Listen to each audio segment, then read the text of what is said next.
2023 সালের শেষ দিকে দেশে ফিরে একের পর এক ছবিতে অভিনয়ের ঘোষণা দেন শাবনূর। ঢাকার একটি অভিজাত ক্লাবে রঙ্গনা সিনেমার মহরত শেষে শুটিংও শুরু হয়। রঙ্গনা পরিচালক আরাফাত হোসাইন পরিচালিত আরেকটি ছবি এখনো ভালোবাসিতেও অভিনয় করবেন শাবনূর। চয়নিকা চৌধুরীর মাতাল হাওয়া ছবিতেও অভিনয় করবেন।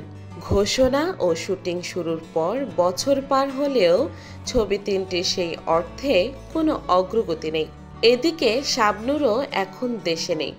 মাঝে ৮ ঘন্টার জন্য ঢাকা এসেছিলেন। এসেই অসুস্থ মাকে নিয়ে উড়াল দেন এই নায়িকা। এদিকে চলচ্চিত্র অঙ্গনে আলোচনা, শাবনূরের ৩ ছবির ভবিষ্যৎ অনিশ্চিত।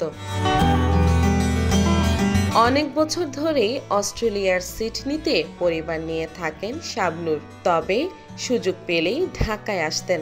কোভিড সংক্রমণের কারণে ৩ বছর দেশে আসা হয়নি। 2023 সালে আসার পর এই তারকাকে নিয়ে নতুন সিনেমার ঘোষণা দেন পরিচালক ও প্রযোজক। গত বছরের এপ্রিলে রঙ্গনা দিয়ে ক্যামেরার সামনে ফিরেছিলেন শাবনূর। টানা 6 দিন শুটিংও করেছিলেন। এরপর থেকে বন্ধ সিনেমাটির কাজ। চলতি বছরের শুরুতে খবর ছড়িয়েছিল রঙ্গনা থেকে সরে দাঁড়িয়েছেন তিনি। তবে এমন খবরকে গুজব বলে জানিয়েছিলেন শাবনূর। কারোর কথায় বিভ্রান্ত না হওয়ার অনুরোধ করেছিলেন এই ঢালিউড তারকা। এরপর নির্মাতাও জানিয়েছিলেন শিগগিরই শুরু হবে সিনেমার শেষ ভাগের কাজ। বেশ ওই পর্যন্তই। কিন্তু এখনো সিনেমার শুটিং শুরু করতে পারেননি নির্মাতা আরাফাত হোসাইন।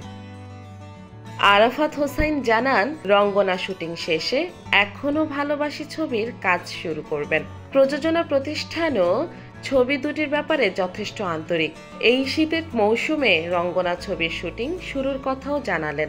গল্প অনুযায়ী শীতের মৌসুমে শুটিং এর জন্য উপযুক্ত সময়। তাছাড়া শাবনূর আপারও গরমের মধ্যে শুটিং করা বেশ টাফ।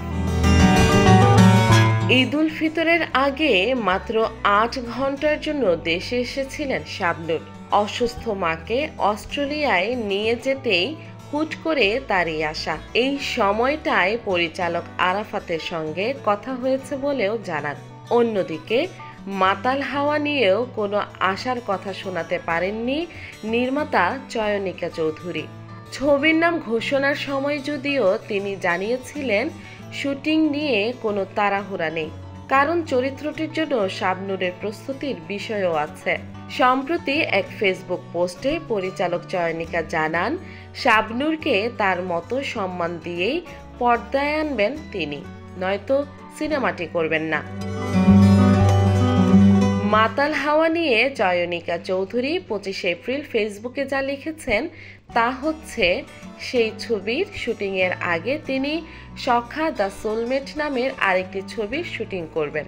চয়নিকার এই ছবিতে অভিনয় করার কথা রয়েছে মাহফুজ আহমেদ ও শবনম বুবলির। মাতাল হাওয়া প্রসঙ্গে চয়নিকা লিখেছেন, অনেকে আমাকে মাতাল হাওয়া নিয়ে প্রশ্ন করে। মাতাল হাওয়া তার মতোই আসবে যখন সময় হবে। তাড়াহুড়া করে কখনো ভালো কিছু হয় না। অনেক আগেই আমাদের গল্প, চিত্রনাট্য, প্রযোজক রেডি। সিনেমাটি হয়ে যাওয়ার আগে কোনো ক্লিপ, ছবি, লুক কেউ দেখতে পাবে না। এমন কিছু কখনো করব না যা দেখে দর্শক হাসেন, সমালোচনা করেন, ট্রোল করেন। যদি সব ঠিক থাকে তবে শাবনূরকে তার মতো সম্মান দিয়ে স্ক্রিনে আনবো, নয়তো না।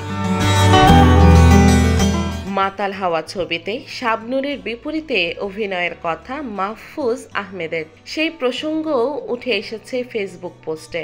চয়নিকা লিখেছেন, মাহফুজ আহমেদ এবং শাবনূর আমার কাছে দুজনেই অনেক পছন্দের, সম্মানের আর ভালোবাসার জুটি। তাই আমরা সচেতন এবং যে যাই বলুক, যা খুশি ভাবুক, কিছুই আসে যায় না।